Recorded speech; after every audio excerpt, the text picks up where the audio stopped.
رسول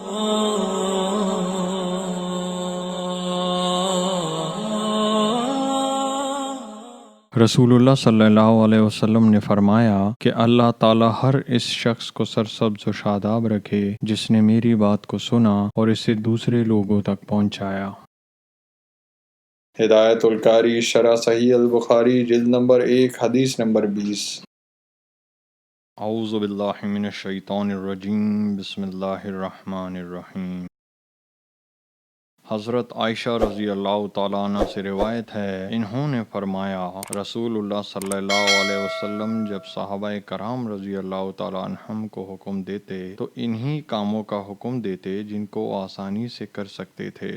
انہوں نے عرض کیا، اے اللہ کے رسول، ہمارا حال آپ جیسا نہیں ہے، اللہ نے آپ کو اگلی پچھلی ہر کوتاہی سے درگزر فرمایا ہے۔ یہ سن کر آپ صلی اللہ علیہ وسلم اس قدر ناراض ہوئے کہ آپ کے چہرہ مبارک پر غصے کا اثر ظاہر ہوا۔ پھر آپ نے فرمایا، میں تم سب سے زیادہ پرہیزگار اور اللہ کو جاننے والا ہوں۔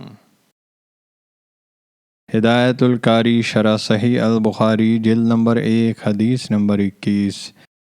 اعوذ باللہ من الشیطان الرجیم، بسم اللہ الرحمن الرحیم۔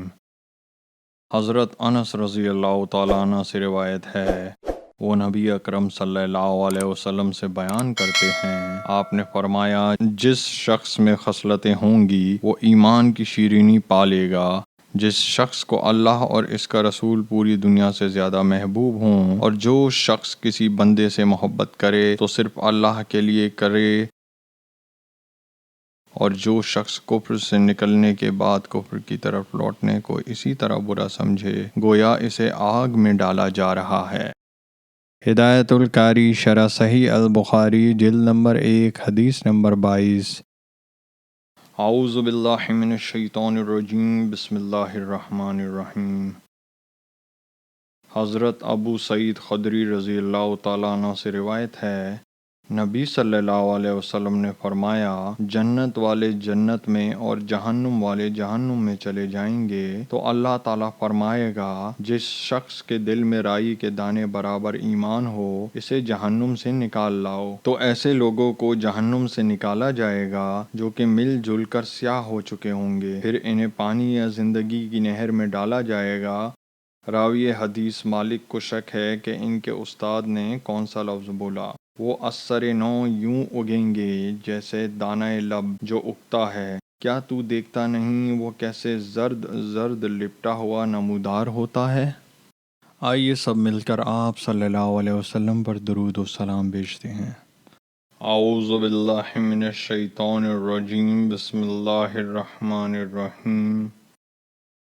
اللہم صلی علی محمد وعلی آل محمد کما صلیت علی ابراہیم وعلی آل ابراہیم انک حمید مجید۔ اللہم بارک علی محمد وعلی آل محمد کما بارکت علی ابراہیم وعلی آل ابراہیم انک حمید مجید۔ آئیے سب مل کر اللہ کی تعریف کرتے ہیں۔ سبحان اللہ والحمد للہ ولا الہ الا اللہ واللہ اکبر۔ آئیے اللہ سے مغفرت، رحم اور رزق مانگتے ہیں۔ اللہم اغفر لی، اللہم ارحمنی، اللہم ارزقنی۔ جب آپ کہتے ہیں اللہم اغفر لی، اللہ تعالیٰ فرماتے ہیں، میں نے تمہاری مغفرت کی۔ جب آپ کہتے ہیں اللہم ارحمنی تو اللہ تعالیٰ فرماتے ہیں، میں نے تم پر رحم کیا۔ جب آپ کہتے ہیں اللہم ارزقنی تو اللہ تعالیٰ فرماتے ہیں، میں نے تمہیں رزق دینے کا فیصلہ کیا۔